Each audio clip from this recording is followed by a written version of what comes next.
Good afternoon. I think we'll go ahead and get started. Welcome to the Iowa City Public Library. We're delighted that you're here today for our third Thursday program.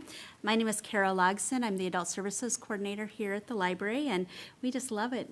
This is a wonderful series of programs. We have one more program in this series, and I'll talk about that in just a minute. Before we really get into it, I do need to thank our program sponsors.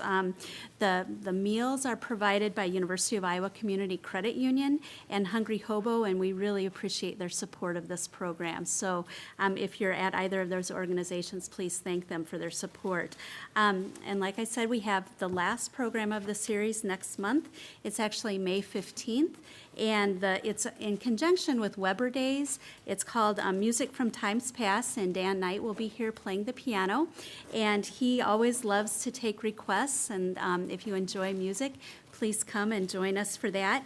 And if you would like to reserve a lunch, you can register online, or you can call the library and we'd be happy to register for you for a lunch. The way that the Third Thursday programs came about, the library wanted to reach out to people who are 55 and older to have a series of programs and also to get input about the services and collections that we have of interest to people in this age group. So we have a committee who helped us plan these programs. I want to recognize the committee: Charity Rowley, Sujit Dar, Norland Boyd, and I didn't see Doug come in. Doug Smith is also on the committee. So many, many thanks to our committee. And we will start meeting again, hopefully in the next month or so, to start planning the next series of programs. So if you have a burning desire to be on this committee, give me a call. And the committee members, watch for an email, so we'll start meeting next month. So now I want to turn it over to Charity Rowley, who will introduce our speakers. Thank you.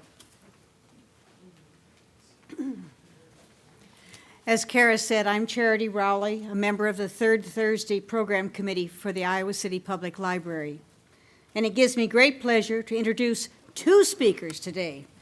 Professor Richard MacNeil of the University of Iowa's Department Aging Studies program. He's the first speaker. I've asked Professor MacNeil to speak because the focus of his research and writings is in the areas of perception and use of leisure by older adults. And I can remember a friend advising me to look into new areas of exploration at this, my time of retirement. Dr. MacNeil will have to leave before 1 o'clock as he has a class to teach. So we asked Julie Bobbitt to give us some opportunities to learn about the newest adult education program through the University of Iowa. Julie as you can see, is the education coordinator of the Center on Aging, but she also has another job. She's the director of the university's newest opportunity for varied learnings, the Osher Lifelong Learning Institute, OLLI. And I can personally attest to the fun I had with one of their programs last spring on wine tasting in Iowa. Did you know there's 70 wineries in Iowa? I was amazed at our new agricultural endeavor. And of course, I found wine tasting a lot of fun. Dr. MacNeil. Thank you. Thank you. I always say that I hope you are as willing to do that when I'm finished as you are right now. I'm very happy to be with you this afternoon, and especially considering what my next stop is going to be. As Charity said, I have to go back. I have a class, actually starts at 1:05. We're going to start a little bit later. But I gave them an examination last week, and I'm giving it back today. And frankly, they didn't do very well in it. So I'm hopeful you're going to be a much more hospitable audience than they're probably going to be. As you see, the title that we're going under is Leisure Services, Leisure Resources, Leisure Opportunities. You probably know that every year, at least once a year, organizations like AARP, magazines, publications like Money Magazine and Forbes always put out the list of best places to retire. Iowa City frequently is on that list. And the criteria that they use differs from the publications or the organizations, but generally it's things like access to medical care, the cost of living, climate. And one of the things that's usually on there is leisure resources. And people oftentimes really don't understand, how can we put that in the same category as access to health care? How can we put it in the same category as cost of living? Well, Julie and I are of the belief that leisure is a significant part, plays a significant role in our life, especially in the retirement years. And so that's what we would like to talk about today. We hope to dispel the idea that the only reason that we do recreation or leisure is simply to avoid boredom, that leisure and recreation can contribute much to later life.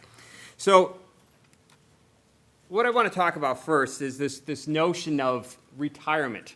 As you probably know, the 20th century was a century of tremendous change, tremendous social transition. And among other things that changed dramatically was the expectation that retirement was actually part of a person's life. I ask my undergraduate classes all the time, how many of them expect to retire at some point? And of course, they all raise their hand. I keep telling them that if we had taught this class 100 years ago in 1908, and I asked that question, probably only about half of them would raise their hand. Retirement truly has become an expected part of our life. These statistics will just bear that out. One is that life expectancy in 1900 was only 49 years at birth. It's grown to 77 years, women slightly higher, men slightly lower than that. So when you talk about retirement, you've got to feel you have to get to the age that you can to retire, and most people at 49 were not ready to retire. The second statistic here, in 1900, 70% of men 65 and over were employed full-time. Now, of course, there weren't a lot of men 65 and over, so 70% in actual numbers is not that great. But only 12% at 65 are employed full-time now. In 1900, the average time spent in retirement was less than 5% of a person's life. Right now, we're talking about potentially 25% of our life can be spent in the retirement years. Retirement is an expected life event has taken place, one, because of greater life expectancy, but secondly, better financial conditions. Certainly Social Security and pensions plans, people that have pension plans, savings have contributed. So truly, retirement has become an expected point, a life event for most individuals in our society. One of the problems, I think, in terms of minimizing the impact of recreation and leisure is, in part, how we think of retirement. And if you look in the dictionary, you'll see a definition like this: to retreat or withdraw from one's occupation or position. The thesaurus will talk about it: to withdraw, to leave, to resign, to abdicate, to lie low, to put out, to keep aloof. And of course, it suggests, this idea of retirement suggests that we remove ourselves from everything that was important before in our life. And certainly what we know now is that this type of approach to retirement is not the appropriate approach. Most people who withdraw, lay low and do all these other things are individuals that have difficulty retiring. So let me talk, if I could, a couple minutes about some early theories. Again, you have to have the understanding that retirement as a expected life event was caused a major transition in people's expectations towards life. Some of the early social gerontologists in the 1950s and 1960s, when retirement began to be an expected life event, began to develop some theories about ways to successfully age. And usually successfully age means successfully adjusting to the event of retirement. One of the first theories that developed was the disengagement theory. Two individuals, Cumming and Henry, wrote a book in 1961 called Growing Old, and they proposed this idea, the disengagement theory. And what the disengagement theory suggested, that at a time in our life when our energy levels were beginning to decline, when our inspiration for getting involved in things were beginning to decline, retirement allowed the point for people to withdraw, casually withdraw from their commitments to their other types of responsibilities they had. And they suggested that people that can successfully disengage from their former lives was an appropriate way to successfully age. This theory suggests in part that there's a separate old personality, that the individual who was inspired or motivated at younger points in time suddenly reached a certain point and they lost that inspiration. This theory has been widely discredited and it's not often used anymore, but it's an interesting approach, an interesting way to think about it, and very consistent with that notion, as I said, to retire, to withdraw and disengage. A quite opposite theory developed a few years later. The activity theory was based upon the Kansas City study of adult life, studies that were done in the early 1950s. And the activity theory suggests quite the opposite thing. The activity theory suggests that the more that we can stay involved, stay engaged in activities, stay involved in commitments, the more we can age, the better we can age successfully. Pretty much the premise behind the activity theory is that if we have to give up things, activities, we find substitutes for them. We find replacements for them. So an individual who was inspired to play softball for many years injures themselves, can no longer say softball. The activity theory said, well, they could take up chess, they could take up some other activity, and they could successfully age. One of the problems with the activity theory, and in principle, this sounds pretty reasonable. Certainly, our culture is very much based on being involved and being active. We certainly put our children into activities very early in life because we believe it's good for them. One of the problems with the activity theory, as stated, it suggests that any activity is the same. Any activity can substitute for another. And so, for instance, that example I use, somebody who has had a lot of, they've liked competition, they've been involved in a lot of competitive activities, to suddenly, if they can't do that competitive activity, to take up gardening or to take up reading, it may not be appropriate for that person. And so you'll see Havighurst, who is one of the early social gerontologists, he was a partner in a third theory of aging called the continuity theory. And the continuity theory has been suggested, has been called the hybrid activity theory. Because in part it accepts the basic premise behind the activity theory, but it also suggests that we are predisposed to stability in terms of our habits and our preferences. And as a result of that, we feel best when we have some sense of control over what's happening to us and over what activities we take up or what activities we lose.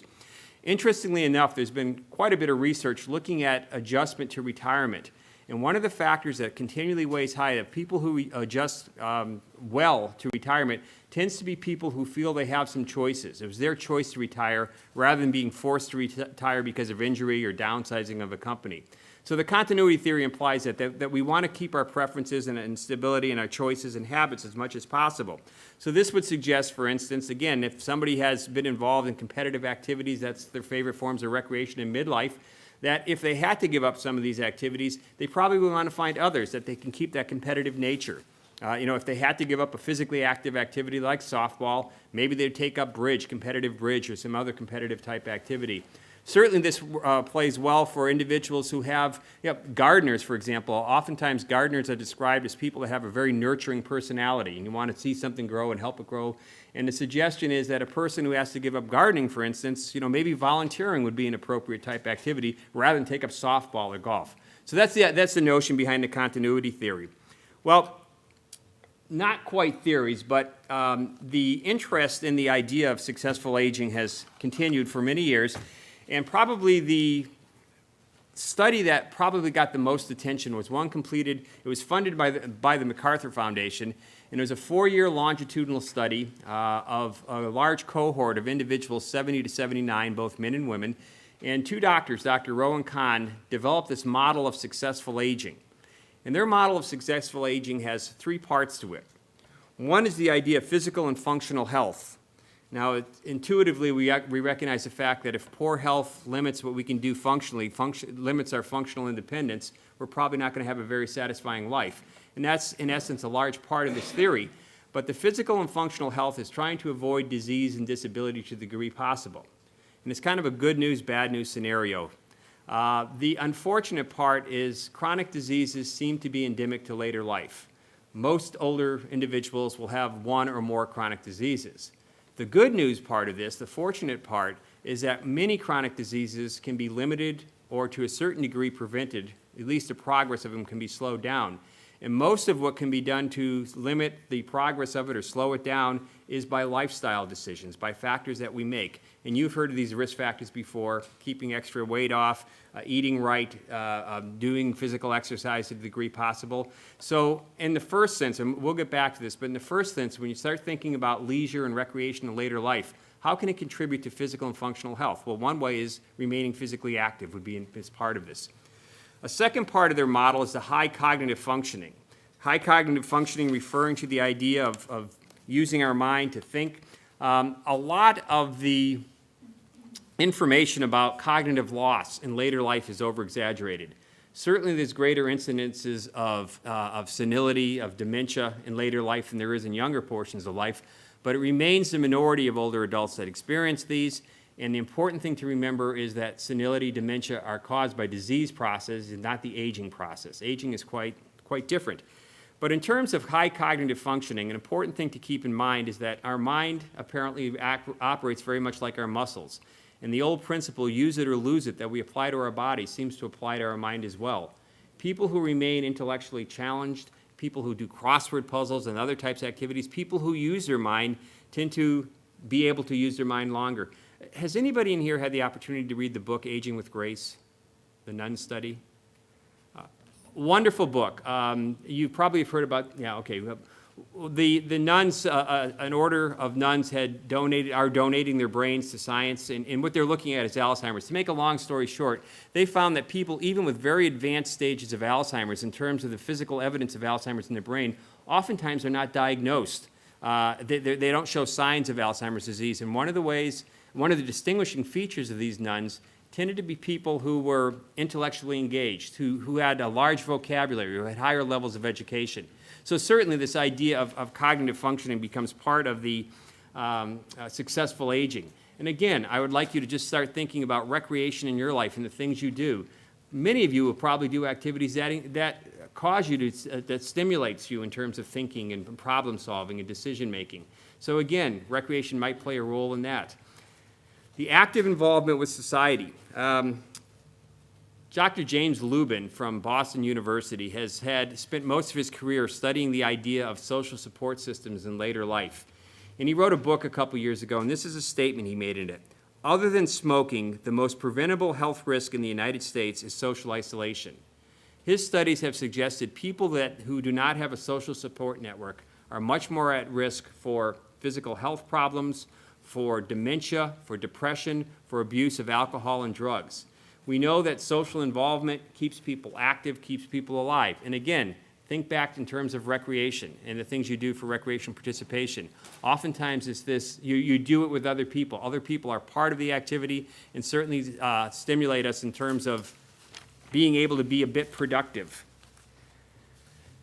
Two Rowe and Kahn's ideas. I want to add two more that I think are certainly part of successful aging. One of them is what I call the sense of purpose, and very simply a reason to get up in the morning. Perhaps some of you, and I'm not sure if you can see this, this was in AARP magazine about a year ago, and it's called the 10 Secrets to a Good Long Life. And what they did was interview 10 different individuals who all were at least 100 years of age and ask them what is their secret to long life. Among the secrets that they revealed were 1, dancing a lot, playing tennis, playing bridge, visiting friends, enjoying nature, learning and education. Certainly not one specific thing, but something that each of these persons was passionate about, something that they really enjoyed, something that gave them a reason to get up in the morning. And certainly when we start thinking about older people and we start thinking about successful aging, this is a vital part of it, to have a reason to be motivated to do something, to get up every day. I was at a conference recently, and somebody made gave a line that I think is a wonderful line. They said, older adults need let me try this again, older adults need to be able to dream as well as to have memories. And I think that's a wonderful way of thinking about this idea of having this sense of purpose. And then finally, I would suggest to you this idea of perceived control. We all need hope. We all need a sense of hope. And hope results from motivation. The motivation, the belief that we can do something to change a situation that may seem hopeless, the hope that we can continue a situation that we really enjoy. I use an analogy in my class a lot with my students, and I say to them, okay, we're going to have an exam in another week, and I've decided to change the grading criteria for this exam. Rather than the normal way, rather than me reading all your essays and trying to subjectively evaluating them, what I'm going to do this time is I'm simply going to take them and throw them down my cellar stairs. And the one that goes the furthest is going to get the best grade. Now, if indeed I would do something like that, what would be the motivation for anybody studying? Obviously, there's none, because you don't have control of the outcome. But when we think about having a sense of perceived control, Martin Seligman has written a lot about this notion of learned helplessness. Learned helplessness is individuals who continually see their situation getting worse. The sense of hopelessness and helplessness continues to grow greater. I would suggest to you that recreational activities, leisure, are activities that we control. We do them because we enjoy them. We do them because we're passionate about it. And as a result, they help us have this perceived control. So in that light, what I'm going to do next is going to go over some slides about leisure opportunities, potential leisure opportunities. But keep these 5 criteria in mind, if you will, in terms of the value of recreation and leisure activities in later life. Okay, this first set, and this is just a laundry list of individual leisure activities. By these, what I'm referring to is the things that you and I do on a regular basis. And why do we do them? We do them because we enjoy them. We become passionate about them. We become enthusiastic about those leisure activities that we do that we like. I love the word enthusiasm. Enthusiasm is a trait or quality that is very desirable. I think we all like enthusiastic people. Enthusiasm comes from the German word that literally translates releasing the gods within. Just think about that in terms of passion. Having something that we really like, we really enjoy. Now, of course, the challenge in retirement is if you have hobbies now, you may have things that you like to do, collecting activities. And the challenge in retirement is you suddenly have all this time to do the same thing over and over. Is it going to get boring? Well, of course it will get boring. The idea is to continue to find other types of activities. So these are, as I said, part of the leisure repertoire, the things that we do. Unfortunately, I have to say that the studies show that older adults, along with other populations, that in our free time, television viewing remains the #1 activity. Hopefully we can inspire you to think about other things today. But another set of activities that is common among certain sets of retirees is greater involvement in religion or spirituality. It may be participation in religious organizations such as churches, their own church. It may be seeking personal meaning for religion. I know of an older individual, who upon retiring from the university began to look, as he described it, for the meaning of life. And he began to go back and look at his own religion, at his own religious upbringing. He looked at other religions. And he was using this time to use it to study this. Devotional activities outside of the church. This might be a pilgrimage. Many individuals will talk about that, or being able to trace one's roots, religious roots in some other culture. Spirituality certainly can be a part of the leisure repertoire for individuals in later life. Spirituality, believing in a higher power, maybe it may be nature, it may be helping other individuals and volunteering, which I'll talk about next, and maybe something like meditation. But certainly, religious participation meets that criteria of recreation involvement. It meets those 5 criteria that I mentioned before about cognitive stimulation, about social interaction. Civic engagement, Mark Friedman. Mark Friedman was on campus last fall. He's the author of several books, one of them Prime Time. And he talks about civic engagement as a process in which individuals actively participate as part of their community. We hear a lot about the potential problems that the baby boomers are going to cause, that they're going to bankrupt our system. They're going to create lots of losses in terms of medical help and medical care. We're going to need a lot of medical care. Mark Friedman takes a different approach. He calls the baby boom generation the greatest untapped resource that the United States has. If we can get them involved in causes, if we can get them involved in helping solve problems, and he suggests that they probably will get involved, he says we're going to be in good shape. But in terms of civic engagement, it's involved in the community, joining community groups, helping out with supporting community activities, arts and parks and schools among them. We have a political campaign going on now, in case you didn't know, in case you've been asleep for the last 6 months, and certainly getting involved politically. The retirement offers the opportunity, offers the freedom to pursue those things that are of interest to you, and in the case of civic engagement, that you believe will make a difference in your community. Volunteering. Certainly volunteering is an activity, is a free time activity, is a recreation for some individuals that we associate with older adults. Older adults are the greatest volunteer resource that we have in the United States. And when studies are done asking people why they volunteer, continually you'll get answers like this: being active and healthy, being busy and occupied, having the sense that it makes a difference in somebody's life, knowing someone has confidence in me. Again, very much meets the criteria that we mentioned before that's associated with successful aging, as feeling that we contribute to something, being socially engaged, being mentally and potentially physically engaged. Again, studies of volunteering will talk about the fact that individuals, when they ask about what do they get out of volunteering, what are some of the values that are derived, they talk very much about the social activities, the social engagement, having social networks and social support system, providing social support for other individuals. Talking about promoting their own sense of self-esteem and self-realization. This goes back to the idea that I mentioned before about personal freedom, perceived freedom, that I can make a difference in my life, I can make a difference in somebody else's life. How many of you are familiar with RSVP? Okay, RSVP is one of the more well-known volunteer programs specifically geared towards a senior population. It's a federally funded program. It's all over the nation. Locally, it's sponsored by Elder Services. Joan Cook, who is located over in the Senior Center, is the director of RSVP program. There are over 400 volunteers, older volunteers, as part of RSVP in Johnson County. Among the other programs that Johnson County, this RSVP program does in Johnson County, the Speak Up program, which is working with young students, 4th and 5th graders in terms of public speaking. The Rocking Readers, which is a program of reading to younger adults, helping them learn to read. The Pen Pals. The Crisis Center, the Iowa City Police Department uses a lot of RSV volunteers. Meals on Wheels, the University of Iowa, the College of Law has mock trials in which RSVP individuals will serve as jury members. Volunteer patients at the University of Hospital work with medical students. These are part of the RSVP activities locally. And if you want to get involved, unfortunately, I'm going to have to run through these connections quickly of involvement. But I would certainly be willing to share these with you if you want to get a hold of me. But basically call Joan Cook at the Senior Center if you want more information about RSVP. Other types of volunteer opportunities. Everybody's familiar with the Salvation Army. It's one of a group of organizations that are geared towards helping individuals in need. The Foster Grandparent program in which seniors will work with children with special needs. Before I came to the University of Iowa, I worked for several years at a facility with developmentally disabled children. And it was at the point in time that the foster grandparent program was just beginning to develop.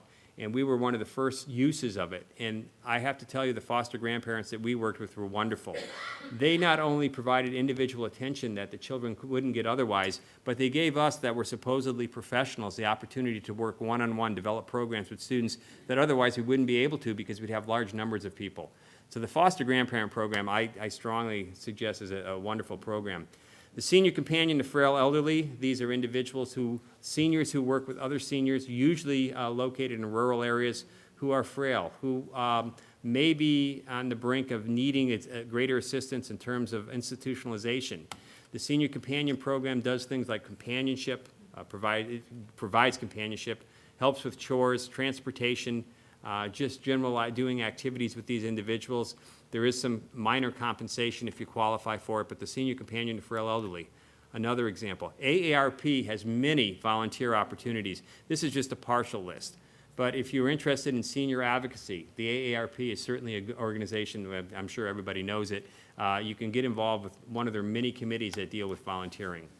Other organizations, the Environmental Alliance for Senior Involvement, if you have an interest in the environment, this is a very good organization. The Senior Corps of Retired Executives, SCORE, for individuals, this is primarily for individuals who are executives in their professional life who want to share their ideas and their secrets and the things that they think are important with younger people, younger executives. Volunteers in the Park. Some states have Volunteers in the Parks program. The National Park Service has this program. So if you have an interest in nature and you want to be a host at different sites that the National Park has, this is a program that might be of interest to you. Travel. I'm going to switch here very quickly. Travel is another activity, obviously, that many people say that this is what I want to do in retirement. I would say among my students, my undergraduate students, when I ask them, well, what do you perceive yourself doing in retirement? Travel is probably the number one thing they mention. Travel meets these dimensions that we mentioned before. It could be physical. It doesn't have to be physical. It certainly involves the mind. It certainly involves social activities in most cases. It involves this idea, if you plan your own travel, you have that sense of perceived freedom. So it meets most of the qualifications. And because of the fact that the largest group of travelers in the United States seem to be senior citizens, many large organizations, AARP, in this case, One Hotel Days Inn, they offer discounts, they offer rates. Cruises, the number one travelers on cruises are senior citizens.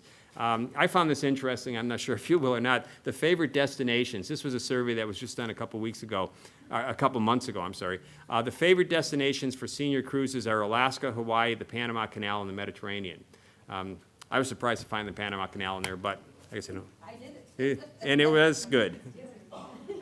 And again, with the idea of cruises, as you know, the cruise itself is stimulating. It provides, activities for individuals. But there's oftentimes with cruises, most often, there's lots of other stimulation going on as well.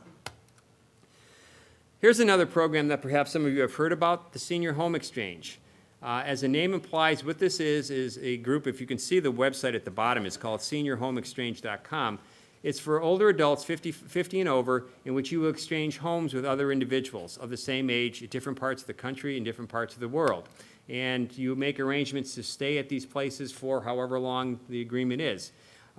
These are some of the countries that are involved. Every state in the United States, there is some involvement in the Senior Home Exchange Program. So if this is attractive, and certainly it's cheaper cost than going and renting staying in a hotel. Oftentimes the people will include cars and other vehicles and food. So it's a much cheaper way of traveling. Escorted tours. Escorted tours is probably the most traditional kind of tour, and the nature of an escorted tour, the attractiveness of the escorted tour is the fact that you don't have to worry about guides, you don't have to worry about exchange rates, you don't have to worry about some of the things that are oftentimes burdensome in the process of traveling. The one disadvantage to escorted tours, of course, many people talk about is the fact that it's very regimented. You may not have the freedom to do the things you want or as much as you want to. Oftentimes these tour companies are beginning to realize this and providing more opportunities. But these are just, I've got 4 or 5 different organizations that are concerned with these escorted tours. Walking around the world, this is one of many organizations that do this, whose primary product that they sell are walking tours of different countries and different locations. And again, usually with most of these, this is walking around the world is one company. And this is one of their trips to Costa Rica. So what they do in most cases is that you will pay a set fee and you will be provided room and board every night, usually at a different place at hostels or bed and breakfasts or inns along the way, and you will walk with groups of people from one location to another. They carry your baggage, they carry your packages for you, your suitcases, so you don't have to worry about that. Much socialization, a lot of physical activity, a lot of stimulation. A very attractive feature for many individuals. Elder Hostel. Julie's going to talk about education in the Osher program. Elder Hostel, I think probably most of you have heard of it in terms of it's an educational program, almost always involves travel. Travel to some rather exotic spots in the world. What is happening, Elder Hostel is responding to their clientele in recent years. More and more clientele are saying that I want to go on this thing, but I want to bring my grandchild. So intergenerational programs using Elder Hostel using intergenerational programs are becoming increasingly popular. If you have not seen an Elder Hostel catalog lately, you should take a look at it. They have some wonderful things. Cruises, but they're all tied to educational adventures as well. It's not just a matter of going for pleasure as we think of a traditional cruise. The national parks, as representative, if you have an interest in nature, there are 52 national parks, but the National Park Service has over 390 different sites. Senior citizens get a special rate. There's opportunities for volunteering in national parks. These are gems of American society, and unfortunately, I think they are underutilized by most of us who say we're going to do this sometime, and we never seem to be able to do it. The Peace Corps. Peace Corps has been finding that they are attracting more and more older adults. Again, the Peace Corps opportunity to volunteer, to see new sites. Certainly there's a great deal of stimulation. There's certainly health factors involved. Health care is provided for Peace Corps volunteers, increasingly becoming popular. In terms of physical activities, let me just clarify one thing here. I'm going to talk about exercise for a couple minutes, but I don't want you to think that I'm talking only about a regimented exercise routine. This is really what they're talking about now is movement. The federal government has suggested that for individuals over the age of 60, 30 minutes of movement a day is really what we need at least to maintain health. It doesn't even have to be 30 consecutive minutes, 15 minutes at 2 different times. But use it or lose it very much applies to the aging process. And so why exercise? Well, we talk about quality of life improving, cognitive functioning. Like I said, I'm going to have a series of slides here talking about some of the benefits, but the last line in each slide captures what I'm trying to catch here. In other words, the fittest individuals, the physically fittest individuals have the most brain tissue, the most brain reserve. People who are active typically can enhance their brain cognitive functioning. Exercise helps with coping of stress and warding off depression and anxiety.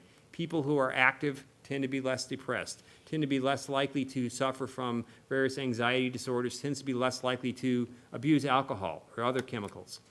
Preventing heart disease. We know the benefits of exercise in terms of reducing weight, of keeping our blood flow steady, preventing osteoporosis, preventing stroke, preventing type 2 diabetes. if there is magic in a bottle, if there is one elixir of life, of good life, it's probably exercise. It's the one thing we can do for ourselves. And again, I'm not talking just about a regimented exercise, it's movement. Recommendations, if you don't participate or you don't participate as much as you would like to, is one is signing up for classes. This creates a routine. This provides a schedule that oftentimes encourages us to exercise when we might not. Doing activities that are enjoyable. Certainly, if we start doing things that are not enjoyable, we're not going to keep it up and it'll defeat the whole purpose of it. So finding things that we like to do. And certainly exercise with friends provides the moral support, but it also provides a socialization that's very important. In this area, the Johnson County Senior Center, there are a number of programs that you could get involved with, the yoga classes. A colleague of mine, Ken Mobley from the university, who has the Boomers and Barbells program, which is resistance training, minor weightlifting, for individuals. Strength training, core conditioning. These are all their classes at the Senior Center. The Arthritis Foundation has extensive programs of movement and exercise for individuals, and you'll see that at the local level, the Jingle Bell Walk and Run that's over in the Quad Cities is a major fundraiser for the Arthritis Foundations. There's an aquatics program at the Mercer Park Aquatic Center that's part of the Arthritis Foundation program. The Golf Classic in Des Moines. For those of you that might have a competitive instinct to you, that are still involved, the National Senior Games has grown tremendously. If you can read the chart on the right-hand side, you'll see in 1987, the first year of the National Senior Games, about 2,500 participants. And by the year 2007, it had grown to 12,000. These are participants from all over the country. They compete in activities like archery and badminton, basketball and bowling and cycling and golf and horseshoes. When you talk to people that participate in the senior games, the testimonials, what they'll say, yeah, I like the competition, yeah, I'd like to run a little bit faster, but the socialization is what most of them talk about, that they really enjoy dealing or working with other people, have similar interests to themselves. The competition usually is secondary to the physical exercise and the socialization. On a broader level, the Huntsman's World Senior Games. This is like the senior games at the national level, but on the worldwide basis. These are held every 4 years, events in terms, 22 different events that go on. Very much a part of the World Senior Games, there's information about health screening, health promotion programs. And finally, the single biggest sports event on a regular basis for seniors remains senior softball. About 1.5 million older adults are active senior softball players. Now, obviously, these tend to be much more common in areas of the country where the climate's more conducive to softball year-round. Florida and Arizona, you'll find it less likely to find them in Iowa. But these are just some of the possibilities. As I mentioned, another part of a possibility is education, and that's where Julie comes in. Julie is the coordinator of the Osher's program on campus, and she's going to talk about that program right now. Thank you. Let me get out of here.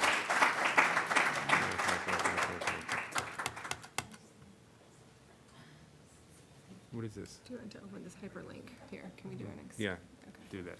Let's try. Let's close our hyperlink here. I'm sorry. That's okay. Let's try that. Okay. Can you get yours? Yeah, no, mine he said was on here. There it is. I'm going to wait for a little while. Okay. There we go. Okay. Well, I just want to thank Rich and Charity and the committee for inviting me here to talk about this program. As Rich mentioned, I'm with the University of Iowa Center on Aging, and it will help a little bit if I explain a little bit about the Center on Aging first. The Osher is just one program of that. I also just wanted to say that I have contact information here, and also I brought information that's at the back of the room that has our website and information on how to contact us if you have any questions.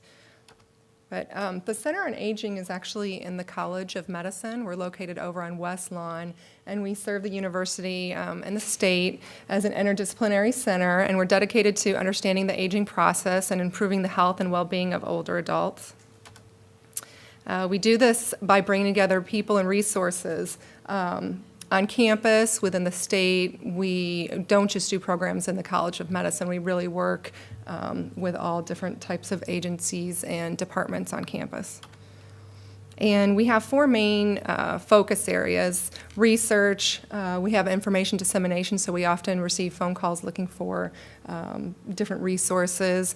We have a policy branch where we focus on some statewide efforts. And then there's education, which I am the person who's in charge of the education outreach component of the Center on Aging. And about a year, 2 years ago now actually, we came across this wonderful organization called the Bernard Osher Foundation. And what they do is provide funding to establish lifelong learning institutes across the United States. We applied and received a grant, and we are now called the Osher Lifelong Learning Institute at the University of Iowa. And that's a mouthful, so we call it OLLI at Iowa. The funding provides $100,000 a year to establish your program, and you have to reapply each year for up to 3 years to continue your efforts. There are certain benchmarks or things that they want you to meet to be able to receive the funding. One of them is to take the Osher name. All programs across the United States have Osher Lifelong Learning at such and such university. We also are required to have a membership so that we're able to tell how many people are participating in our program. And each year, that number has to increase for us to receive funding. But the ultimate carrot at the end, and what's really unique and wonderful about this program, is that they provide an endowment to keep your program going. So they don't just go and start all these programs and hope they push them off on their end at the end of the 3 years. What they do is give you the opportunity to show that you're sustainable, and then they provide an endowment to help partially keep your program going, which is nice. So right now there's 119 institutes in 49 states. There's only one state holding out yet that they haven't identified a program in. What's also really nice about this program is that they established a National Resource Center, which is located in Maine, and provides all of the Oshers a website that we can go to exchange information, to find out about policies and procedures, best practice programs, really unique programs that are going on across the United States. Help us work if there's a question or something that an Osher is thinking about doing. We can exchange information with them and find out, how they're doing it or how it's working. So it's a really nice supportive network as well. And then once a year they have a national conference where all of the Oshers come together, and they invite one staff member and usually a board member or volunteer committee member from your Osher to attend this conference. They pay for it. They bring you there to this 3-day intensive sessions so that you can find out more again about some of the best programs going on. They even actually have a session called the WOW session where people really showcase their best programs and can share that information, so you can do the same thing back on your campus. Why we decided to do this and why the Bernard Osher Foundation has decided to fund it through universities is just that universities have a lot of expertise and resources, and they think that it's our responsibility to share those with the community, and we feel the same way. And I think that the university has really shown that in the last couple of years with their year of public engagement initiatives.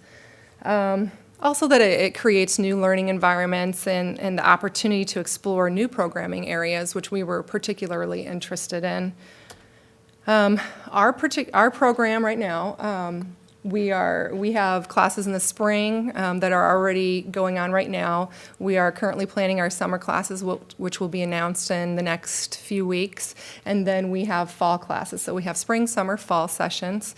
Some of the summer classes that we have coming up, we have a Shakespeare experience that we're doing with Riverside Theater around their Shakespeare Festival. We're going to do a Wednesday night at the Lab series, again, trying to take advantage of some of the resources that the university has that people might not be aware of.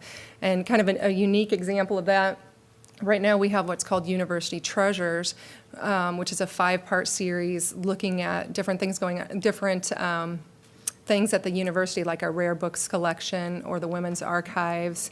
We were able to go into Old Cap and get into some of the rooms that aren't necessarily open to the public always.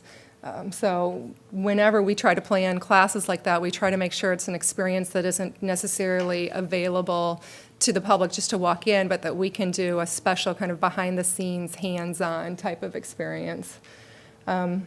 We also, when Rich was talking about some travel programs, there's a really nice program that's offered through, it's not just through the Oshers, but the Oshers have taken advantage of. It's called the Travel Learn program. And this fall, we're going to offer our first trip through Travel Learn, and this trip will be to Vietnam.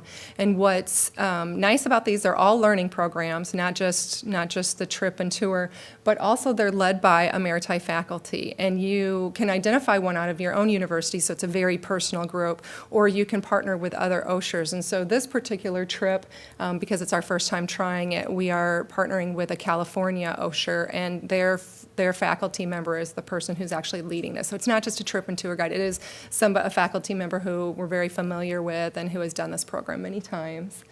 We also do workshops, and our most recent one we did was called Own Your Future, and it was a day-long, held on a Saturday program that was really looking at, as you're preparing to not necessarily retire, but enter a different phase of your life, whether you want to retire or maybe look at a different type of career option. But it really looked at all the possibilities that are out there and what you might want to look at as you're thinking about that transition.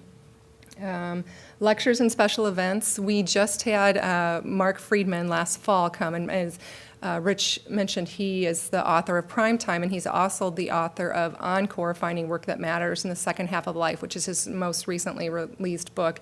He was a fantastic speaker, and we used that event to kick off our programs in the fall. That was such a success for us that we're going to continue to do that. So this fall we will have another one just open to the public. You don't have to be a member, don't have to be taking our classes, but that will be open as a free event.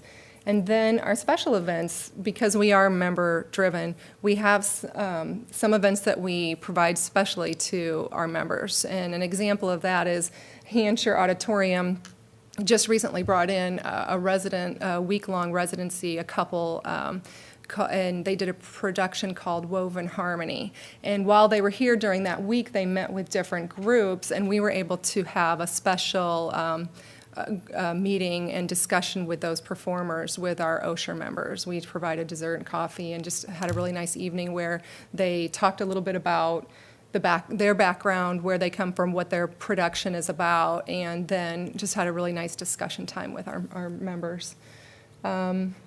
And then we also, in partnering with some of the other university resources that we have, our Alumni Association has a lot of really wonderful programs that they do, and they often do them out off campus and out in the state.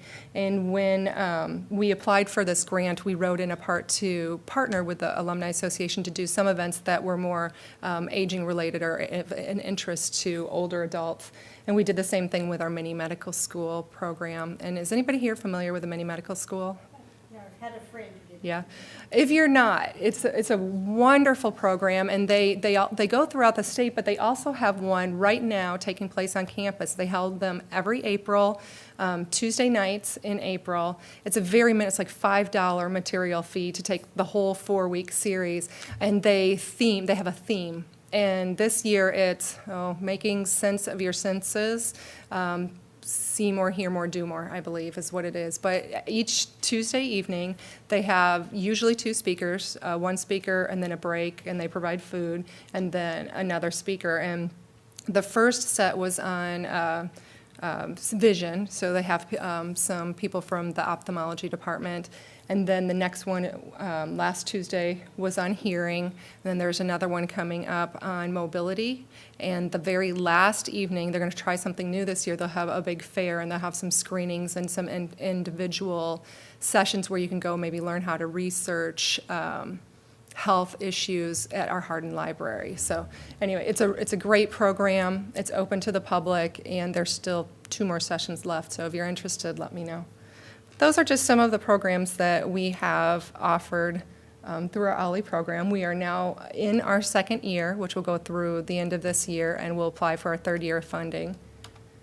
And that's it. If you have any questions about the Osher program. Yep. How does one join? how does one join? I have brochures back there, and you can check our website, and you can join just to be a member if you want to. You can also just put your name on our mailing list, and we'll send out a brochure to you. And then if you take a class, that you can join when you take a class. So it's completely up to you. Yeah. I think your OLLI brochure. Mm-hmm.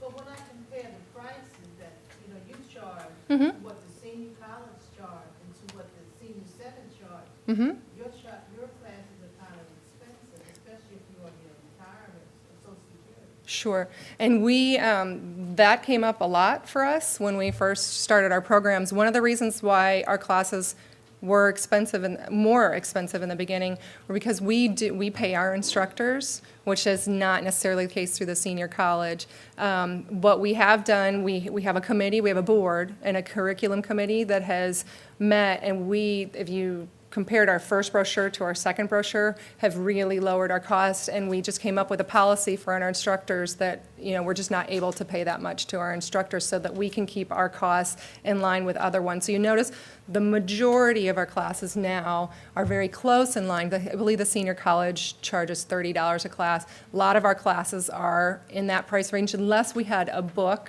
fee or a transportation fee or something else that we needed to add to it. Also, we try to have our classes be very small, so a lot of our classes are small in number just because, like the university treasurers, we can't get that many people into a group. And so having that smaller number, sometimes to cover our costs, we have to have a little bit higher costs. But yeah, we are aware of that. And we also do offer assistance. If you want to look into that, you're welcome to contact us, and we would be willing to do that. So it's a very good question. Thank you. Any other questions? Any for Rich? He left. He left, but I could try. So, okay. Well, thank you very much for having us.